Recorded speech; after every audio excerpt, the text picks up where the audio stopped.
खत्म हो गया, भस्म हो गया, बर्बाद हो गया। और तुम अकेले बर्बाद नहीं हुई हो, 30-35 लोगों को लेके बर्बाद हुई हो। अभी हम ढाबा होके आए हैं, एकदम सब खत्म हो गया। ये देखो भस्म।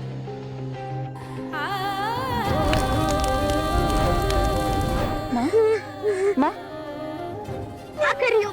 माँ, माँ, माँ, माँ, माँ कुछ नहीं हुआ है, माँ सब ठीक है। सोनी पानी ला। माँ, माँ कुछ नहीं हुआ है, सब ठीक है। पानी हम है नहीं यार। माँ, ई लो पानी पियो।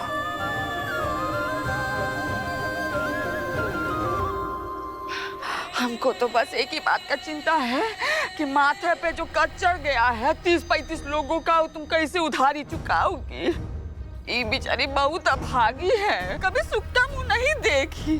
पहले ही 3 बिटिया का बोझ सिर पे था, 2 तो बहुत मुश्किल से पार हुई है, शादी हुआ है, वो भी शादी के बाद खुश नहीं है, ऊपर से तीसरी को भी पढ़ाना है। चलो घर चलो। है, तुम कैसे हो जी? हमदर्दी दिखाओ अपनी भूतपूर्व पत्नी को।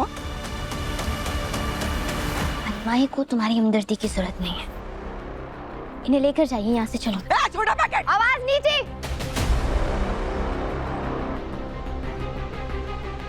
हे गंगा, यही संस्कार दी हो अपने तीनों बेटियों को? एक बेटा पैदा की होती ना, एक दिन नहीं देखना पड़ता। रानी,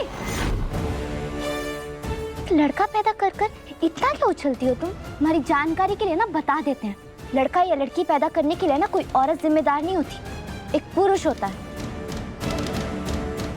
शायद पढ़ ली होती ना थोड़ा तो पता होता। हमारी माई ने भले ही 3 बेटियां पैदा किया, लेकिन अकेले अपनी तीनों बेटियों को पाला है, संस्कार दिए, अच्छे से पढ़ाया लिखाया है, एक IAS बनने वाली। जब लाल बत्ती वाली गाड़ी में तुम्हारे सामने से निकलेगी ना, तुम जल भूनकर सिर्फ लाल नहीं राख हो जाओगे। और दूसरे हम बहुत जल्द इंजीनियर बनने वाले। तब क्या होगा तुम्हारा? हाँ जाने दे, बड़ों के साथ ऐसे बात नहीं करते। माँ, ये सिर्फ दिखने में बड़ी है ना, हरकतें तो इनकी इतनी घटिया है कि घटियापन भी शर्मा जाए। हे गंगा, तुम्हारी बुटकी का जबान ना 100 गज की हो गई है। तीनों की तीनों बेटी एक नंबर की बदतमीज है। शर्म करो। क्या कहे, शर्म आना चाहिए हमको। हमारी बेटियों पर हमको गर्व है, हमेशा इनकी वजह से हमारा सर ऊंचा रहता है, समझे? तो चलो इंदु। अरे जिस दोस्त के ऊपर इतना घमंड कर रही हो, वही जलाई है टकुराई दुर्गावती। हमारी बात जलाएगी। चलो माँ, सब ठीक है, चलिए अंदर चलिए।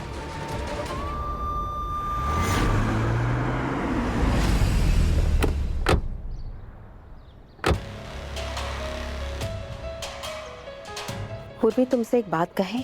जी माँ। हमको यकीन नहीं होता कि स्नेहा गंगा का ढाबा जला सकती है। पता नहीं क्यों मुझे ना उस पर डाउट हो रहा है। हम ही मामले के तह तक जाएंगे पूर्वी, पता तो लगाएंगे असली चेहरा कहीं छुप कर बैठा है। एक ना एक दिन तो बाहर निकलेगा ही, तब देखना हम क्या करते हैं। आप सब हम पर भरोसा करके अपनी जमा पूंजी दिए थे, लेकिन भगवान को कुछ और ही मंजूर था। पर आप विश्वास रखो, आपका पैसा लौटाने के लिए हम कोई ना कोई तरीका जरूर ढूंढ लेंगे। हमारे पैसे का नुकसान तो नहीं होगा ना? ये पैसे मैंने अपनी बेटी की पढ़ाई के लिए जोड़े हैं। हमने अपनी बेटी की शादी के लिए रखे थे। भगवान हमको राह दिखाएंगे।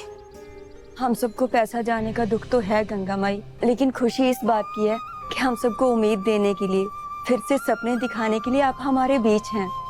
मालती बिल्कुल ठीक कह रही गंगा माई, आप अपना ढाबा फिर से खड़ा करेंगी, हम सब इसमें आपका साथ देंगे, रोजगार फिर से जमेगा।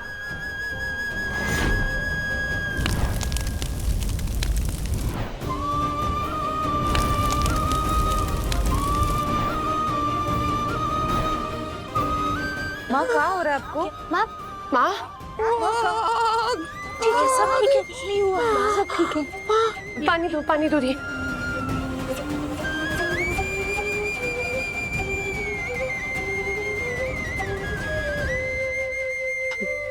देखिए, अभी माँ की तबीयत ठीक नहीं है, लेकिन जैसे ठीक होगी हम आप लोगों को बुला के कोई ना कोई नया तरीका जरूर ढूंढेंगे आपके पैसे लौटाने के लिए। कोई बात नहीं, गंगा माई का ध्यान रखो। हमें माँ को इस सदमे से बाहर निकालने के लिए कुछ ना कुछ करना होगा। दुर्गावती हाय हाय इनको तो हम भैया हमें काहे रोक रहे हैं? देखिए ना माँ जी के बारे में क्या बकवास कर रहे हैं ये लोग। थोड़ी परिस्थिति के बदली ये लोग भी बदल गए। भूल गए माँ जी क्या की है इन लोगों के लिए। गंगा माई खुद बोली है कि माँ जी निर्दोष है और ये सब हम नहीं छोड़ेंगे भैया इनको। दुर्गावती को गिरफ्तार करो, गिरफ्तार करो, गिरफ्तार करो। तुमको ना अपनी माँ की नियत पर भरोसा नहीं है। पहले तो वो मेहमान की तरह बोलते थे, अब उसकी तरह सोचने भी लगे हो। बिना आग के धुआं नहीं उठता पुजारी। इस आग में हाथ डाल के देखना पड़ेगा चिंगारी लगाई किसने। खुशियाँ बैठी मंजिल पर मंजिल ना आए, कांटो भरी राहें तो बस चलती जाए, है किस्मत ने निवाला हमसे क्यों फेरा। सब खत्म हो गया थी, कितनी मेहनत की थी, दोबारा कहाँ से शुरू करेंगे? कहीं से तो शुरू करना पड़ेगा ना। गंगा माई की रसोई फिर से खड़ी होगी। लेकिन माँ को तो आग से भी डर लगती है स्नेहा, कैसे करेगी ये सब वो अभी? ये डर हमेशा नहीं रहेगा। हमारे डॉक्टर से बात हुई है, डॉक्टर ने बोला जब इंसान को इतना बड़ा हादसा लगता है ना तो उसके मन में एक डर बैठ जाता है। इसको PTSD बोलते हैं, पोस्ट ट्रॉमेटिक स्ट्रेस डिसऑर्डर, जो वक्त के साथ वो चला जाता है, ये हमेशा के लिए नहीं रहेगा। बस डॉक्टर ने हमें समझाया कि उनको उनका ध्यान भटकाना है, उनसे वो चीजें करवानी है जो उनको बहुत पसंद है, उनका दिनचर्या बिल्कुल वैसे ही करना जैसे हादसे से पहले था। ये ढाबा तो माँ की जीवन रेखा है, अगर ये ढाबा खड़ा हो जाएगा तो माँ जल्दी से ठीक हो जाएंगी। ये डॉक्टर ने बोला है कि उनको वही करवाओ जो उन्हें सबसे ज्यादा पसंद हो, वही माँ को ठीक कर सकता है। माँ को तो खाना बनाकर खुशी मिलती है थी, उनको सबसे ज्यादा पसंद है ये ढाबा, लेकिन इसे फिर से कैसे खड़ा करेंगे दी? उसके लिए तो बहुत पैसे लगेंगे। हम लोन ले ले बैंक से? नहीं सुनी, हम लोग वैसे कर्जे में डूबे हुए हैं। अभी तक ठकुराइन जी के पैसे नहीं दिए हमने, और उन औरतों ने अपनी जमा पूंजी दे दी थी हमको, वो भी लौटानी है, और कर्जा नहीं। तो कैसे होगा दी? हम नहीं जानते झूठी, हम बस इतना जानते कि हमें अपनी माई को ठीक करना है, और उसके लिए इस ढाबे को ठीक करना होगा।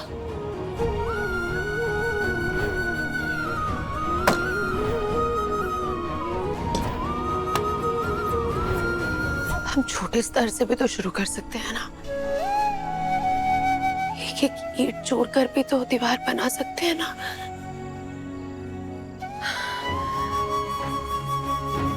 माँ का सपना पूरा कर सकते हैं छोटी।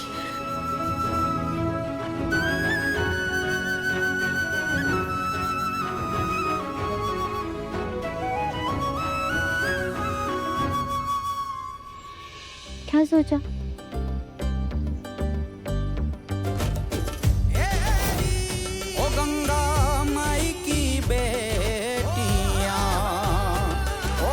बहुत अच्छा आइडिया है थी।